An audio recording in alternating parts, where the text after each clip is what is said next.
kāpēc hronisks nogurums, galvas sāpes un slikts ādas stāvoklis mūs neatstāja pat tad, ja mēs lietojam kādas zāles. Jā, mūsu organisms dod mums signālus, un mūsu uzdevums ir tos saprast, nevis apklusināt.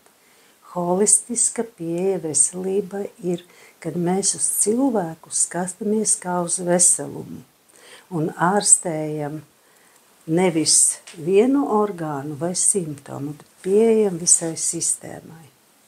Pirmais būtu sākt ar dzīvu, pareizu ūdeni, jo mēs taču sastāvam 70% no ūdens.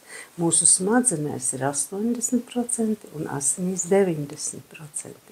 Nākošais solis būtu tikt vaļā no toksīniem un parazītiem aknās, zarnu traktā un limfā, kas ļautu mūsu, barības vielām pilnvērtīgi uzsūkties.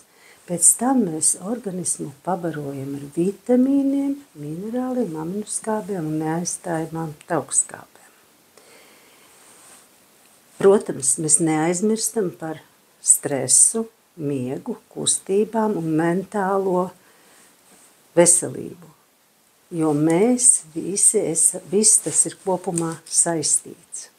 Ja tu vēlies justies labi, tad pieeja savam organismam kompleksi.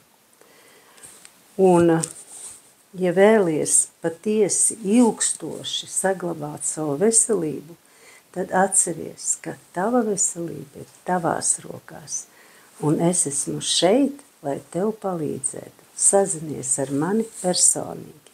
Jauku tev dienu!